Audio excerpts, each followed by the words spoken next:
Voilà. Bandeko balandi ya BM News to tombeli bino matondo to pesibino bambote bele. Nous sommes ici à Londres, la capitale de Grande-Bretagne. Alors, nous allons parler sport. Nous allons parler sport comme d'habitude dans notre émission Les héros oubliés. Nous allons parler sport surtout du côté de Sangabalende, là où nous avons eu la chance de rencontrer Kabongo Tito. Kabongo Tito qui n'est plus quelqu'un à présenter. Kabongo Tito qui est un ancien de Sangabalende. Il a joué, il a marqué, il a remporté, il a fait toutes les choses qu'un attaquant peut faire. Voilà, c'est pour cela que nous sommes là, ici à Londres, pendant notre séjour, pour vous parler du trophée Kabongo Tito. Mais je préfère, avec toute l'équipe de BM News, parler vers les trophées. Comme ça, il y a la kitoko. Vers les trophées. Voilà. BM News, Pessibino, merci pour votre fidélité. To belela ki awa. To senga ki awa. Que non, bon s'abonner, bon manifester que bozali pour que YouTube a zongi sabiso dans zela. Et YouTube l'a fait. Micro nabiso ezali ko déranger. Alors, c'était question d'ajuster le micro. Tozali awa pour Nabino. Tosenga ki Nabino, bo s'abonner, bo pesa biso munitions comme notre confrère Kabongo HK l'a dit. Bo pesa biso munitions, bo pesa biso munitions. YouTube a réintégré biso dans le groupe puisque nous y étions déjà. Et que à Longola Gibiso par rapport à Makambo, il y a politique. Alors, maintenant, Tozana Bosenga Nabino pour Bola Kisake, c'est vrai, Bozali Kolanda, Oyo, Tozali Koloba. Parce que si ce n'est pas le cas, YouTube a Kokanga Subiso. Lobagi Makambozo, Loba Ezana Zelate, Batbalanda Rabinote. Voilà. Oyoki émission manifester que au Talakiango. J'aime nayo, commentaire nayo, na partage nayo. Parce que tout ça, YouTube a sali kolande lango, malembe. Voilà, ça c'était pour la petite demande que nous faisons auprès de vous. Maintenant, nous voulons rentrer dans le vif de notre sujet. Dans le vif de notre sujet, ezali likambo ya kosenga na ministre tutelle ya sport, son excellence Didier Boudimbu, ayeba na kopesa mwana mobali oyo esengo. Mwana mobali wana azali moko te na République démocratique du Congo oyo asali makambo ya kitoko na terrain, na pelouse, na football. C'est pour cela que je suis venu ici. Ozo monaka ndenge ezali. Hein? Tala pelouse. Azali ye moko te. Baze belé. Batu oyo balakisi biso ke baza capable ya kosala la biso musala. Musala nini kobeta ngembo comme bandeko ya Paris Saint-Germain basala kiango. Alors, pour l'instant, to bandi na ye. Togo banda na batu nyonso tout. Parce que nous avons eu des coups de fil. Ah mais papa, ndenge nini, papa, pona nini kaka ye. Nous avons eu des coups de fil. To expliquer bandeko que to bandi nanu na ye nani Kabongo Tito, to sengeli Kabongo Tito nzela y a Bamemaye na trophée. Pourquoi? Parce qu'il est le premier buteur de l'histoire de la Lina Foot en RDC. Il a réalisé 16 buts. 16. Et jusqu'à maintenant, il n'y a pas encore quelqu'un qui a marqué plus de buts que lui. C'est dans ce cadre-là que nous nous sommes organisés ici à BM News pour travailler avec lui. Pour appeler Sabiso, Nzela, pe assez apesi, Yako Kende et pas ya ministre ya sport, Kosenga ministre ya sport à reconnaître ye. Mérite na ye, eza ya kodefa te, ezali ya koluka te, mérite na ye, ezali ya solo. Nous avons plusieurs personnes, plusieurs sportifs, ceux qui ont tiré carrière na ye, abandi okele lanzala. Bato wana baleki ebele na mboka na biso RDC. Bomoni ndenge bandeko ya Paris Saint-Germain basepeli. Kino liwana bango. Ekozala kaka nazwaki coupe Champions League na Paris Saint-Germain. Akobanda kolela ngo bongo. Wana je salue mon jeune le fils SND. Il faisait partie de ceux qui ont gagné la coupe.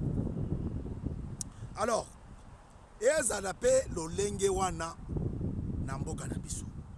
Mokonzi ya mboka Félix Tshisekedi alobi, je viens pour former, pour, est-ce que je peux dire fabriquer? Non. Je vais pour faciliter les gens à devenir des millionnaires. Est-ce que Kabongo Tito peut devenir un millionnaire? Oui. Oui. Soki tolandi kaka lolenge bandeko oyo bazali kosalela mosala na bango o bandako wana za nsima, Kabongo Tito peut dire aujourd'hui qu'il est millionnaire. Match n'a été kamita. Une portion de personnes balembongo ya Kabongo Tito. Ngembo na ye était kamité. RTNC a aimé Makambouana très bien.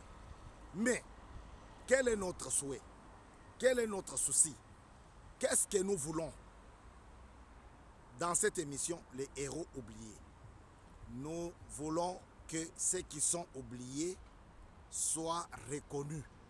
C'est pour cela, initié par moi-même et Mamadou Polondo, nous avons voulu commencer par Kabongo Tito. Tokende na ye, soki tosilisi na ye, tozui joueur mususu. Ekozala sportif mususu. Ekozala mutu ya karateka. Ekozala mutu ya boxe. Ekozala mutu ya football. Biso kaka nde bato toyebi po tozotala.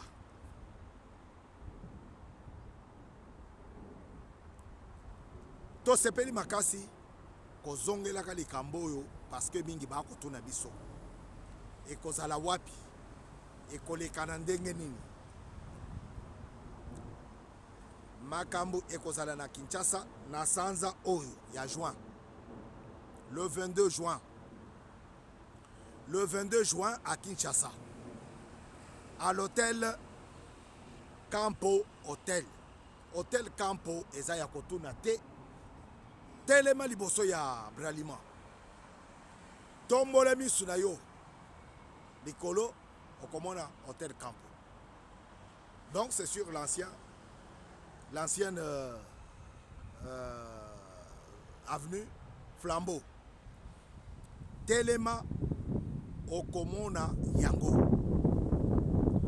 tokozala wana mpona korehose Kabongo Tito makambo ekoleka na ndenge nini.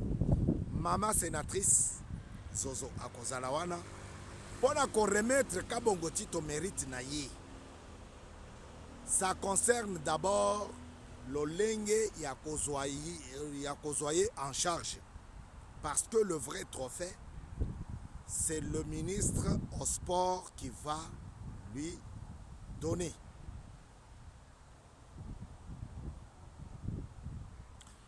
Mama Zozo Muleka, elle sera de la partie et c'est elle, puisque boyebi bokonzi ya Félix alingi makambo nyonso to esalema kaka na bana mibali te. Félix alobi makambo na biso ya Congo ebanda kosalema d'une façon mixte, mwasi na mobali. Yango wana toponi mama sénatrice Zozo Muleka. À ne pas confondre Zozo Moleka et Oudienda Muleka. L'autre famille de l'ancien gouverneur, de l'actuel vice-ministre, c'est Moleka. Voilà. Au Kasaï, c'est Muleka.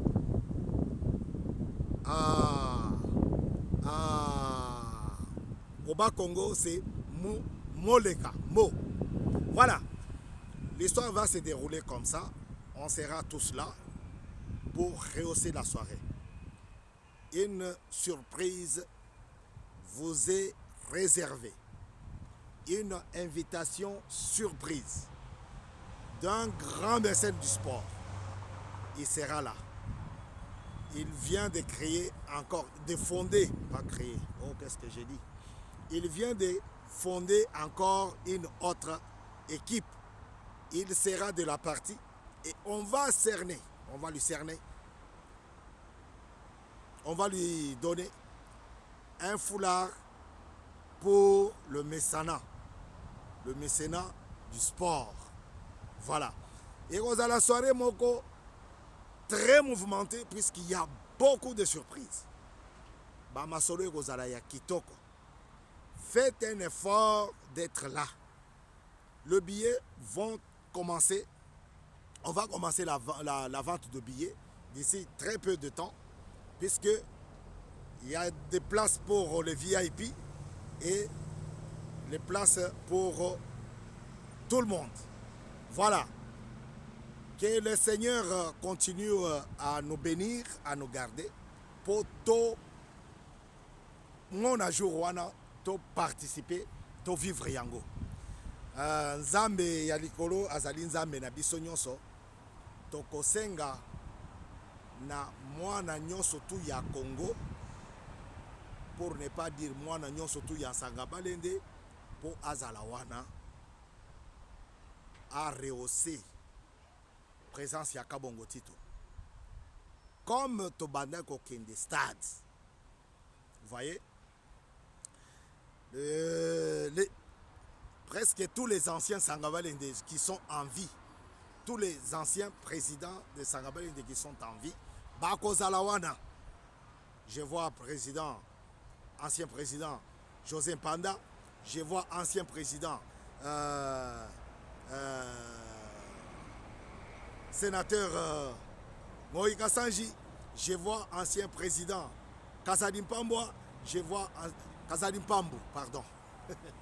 Kazadim Pambo. J'ai un Pambo dans la famille, c'est pour cela que je vois les Kabongo Ali. Vous voyez?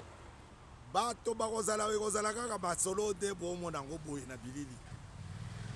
Parce que Tolingi Kabongo Tito a zonge la kama solo na moi eloko moko ya bien. Hein? Na moi eloko moko ya bien. Et ça là, un staff technique.